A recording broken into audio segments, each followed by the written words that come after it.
Kulira ebya environment mu Queen Elizabeth Conservation Area.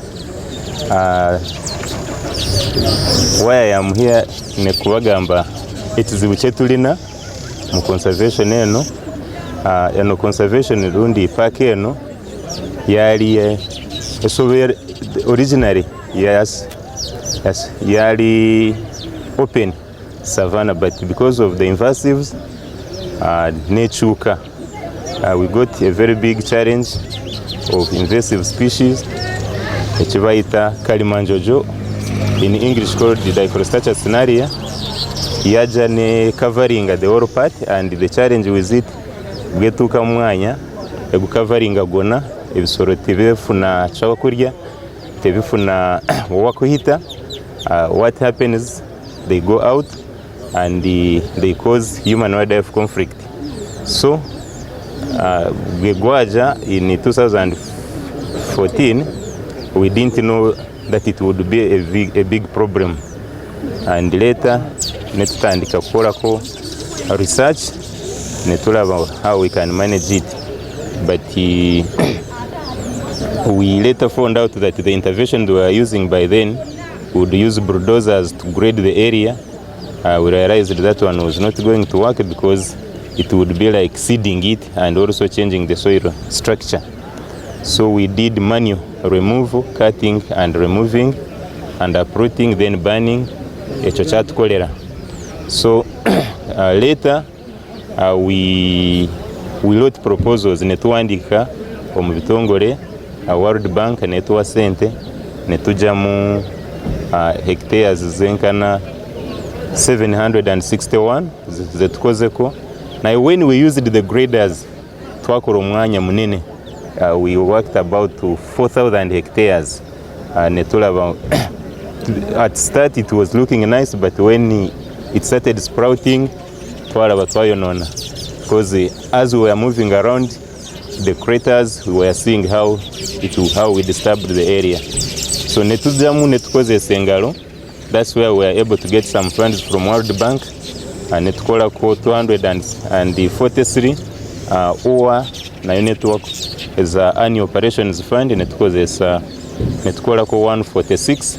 Then we also wrote a proposal to worldwide fund yebaita WWF wetugenda kati kubalaga netukola ko 350 hectares. And when we used that manual, it worked because ekyo kigendera ddala ku muti. So yagala kugendera ku that invasive. That's what we target. We don't disturb the environment around it. Tujamu netujayo roots. After removing roots, we burn. After burning, we come back after 6 months netujamu regrosses kubera tochija tokora remove neguwamu. So we came and removed the regrosses. After 6 months, you come and remove regross. Then after more 6 months, you also come and remove regross. Kisera nyo, because it is manual, naye kiri effective because kyabyo butonde. It does not disturb the environment so much. So it is like the area is the entire area of the park is 1,978 square kilometers, but from the mapping we have done, we realized that 40% of the area is covered, which is about 7,961 hectares are covered with this invasive. And the challenge is riri mu mwanya gw'ebyobulambuzi. And when the visitors come, chebagala kulaba ensolo kusanyuka. Now when they come and they don't see these animals, they are disappointed. They put management on pressure that we have not done our part, and that's why we are making all efforts to make sure that tuguzemu ekirara. If it is not removed, gubera mwanya gw'ebisoro where animals graze from, and now animals zisenguka or they move to other areas where they reach and cause echebaita okurwanagana n'aba communities, human wildlife conflict. They They disturb or destroy their crops, add domestic animals, and sometimes they also kill human beings. So it is a costly thing, and it has also again costed us to make sure that we put electric fence where we went yesterday. You saw that intervention, and as we are coming out toward that area, you would see the park is opening. So that's where animals keep going, and when they don't find the fence, they go outside and they cause human-wildlife conflict. Here, tukozesa communities zituriranye, those that neighbor us, they form community-based organization, and they come and we give them tenders to remove. Now that this is a very expensive and labor-intensive, though effective, each hectare, which is 100 by 100 meters, bagikolera 4 million, including withholding tax.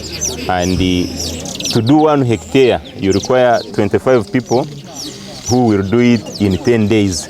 So when you calculate food, accommodation, and what in a day, you find a community person is working for 16,000. But then when we are coming to do the regross now, because it is not hard, the cost reduces to 2 million. And that's how we have been managing. But so far the area we are going to see the sample we have done using WWF fund, and the area to work on is still huge, and the challenge is still big. So we hope we shall continue writing proposals, we shall continue talking to partners, to government, to make sure that we are supported, and this area is restored its original place. Thank you very much. Yes. We need about 3 trillion if we are to do it. 3 trillion to remove the entire invaded area. Yes. Okay. My name is Firmon Tumwebaze, an ecological monitoring and research officer for Queen Elizabeth Conservation Area. Fantastic. Thank you very much. This conservation challenge that we are facing of invasive species has really affected the park. About 40% of the park has been invaded, and it is a costly thing because removing it from the park is expensive in a way that it is labor intensive, and removing each hectare costs us 4 million shillings. Then the entire area we might need close to 3 or 4 trillion to remove it. Is that what you wanted? When did you establish? We did research on how best we can remove it. Then we ended up zeroing to manual, because we used the mechanical, which didn't work. We used the biological, which didn't work.